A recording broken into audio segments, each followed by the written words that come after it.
যখন আমার মৃত্যু আসবে, জগৎ বিখ্যাত কবি মাওলানা জালালউদ্দিন রুমি। যখন আমার কফিন নিয়ে যাবে, তুমি কখনো এটা ভেবো না আমি পৃথিবী থেকে হারিয়ে যাচ্ছি। চোখ থেকে অশ্রু ফেলো না, মুষড়ে যেও না গভীর অবসাদে কিংবা দুঃখে।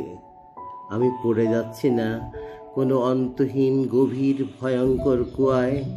যখন দেখবে আমার মৃতদেহ নিয়ে যাচ্ছে, তুমি কেঁদো না, আমি কোথাও যাচ্ছি না, আমি কেবল পৌঁছে যাচ্ছি অনন্ত প্রেমে। আমাকে যখন কবরে শোয়াবে, বিদায় বলো না, যেন কবর কেবল একটা পর্দা মাত্র, এটা পেরোলেই স্বর্গ। তুমি কেবল দেখো আমাকে কবরে নামাতে। এখন দেখো আমি জেগে উঠছি, কিভাবে এটার শেষ হয় সেখানে। যখন সূর্য অস্তাচলে যায় কিংবা চাঁদ ডুবে, এটা মনে হবে এখানেই শেষ। অথচ এটা অনেকটা সূর্য ওঠার মতো, এটা বরং সুপ্রভাত। যখনই কবর ঢেকে দেয়া হবে, ঠিক তখনই তোমার আত্মা মুক্ত হবে। তুমি কি কখনো দেখেছো একটা বীজ মাটিতে বপিত হয়েছে কিন্তু নতুনভাবে জন্মায়নি? তাহলে তুমি কেন সন্দেহ করো মানুষ নামের একটা বীজ জাগবে না? তুমি কি কখনো দেখেছো একটা বালতি কুয়ায় নামানো হয়েছে অথচ একটা খালি ফিরে এসেছে?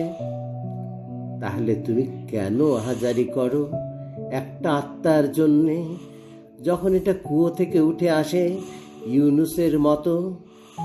যখন তুমি শেষবার নৈঃশব্দে ডুববে, তোমার শব্দ আত্মা পৌঁছে যাবে এমন এক পৃথিবীতে যেখানে কোনো স্থান নেই, সময় বলে কিছু নেই। ধন্যবাদ। যখন আমার মৃত্যু আসবে, জগৎ বিখ্যাত কবি মাওলানা জালালউদ্দিন রুমি। যখন আমার কফিন নিয়ে যাবে, তুমি কখনো এটা ভেবো না আমি পৃথিবী থেকে হারিয়ে যাচ্ছি। চোখ থেকে অশ্রু ফেলো না, মুষড়ে যেও না গভীর অবসাদে কিংবা দুঃখে। আমি পড়ে যাচ্ছি না কোনো অন্তহীন গভীর ভয়ঙ্কর কুয়ায়।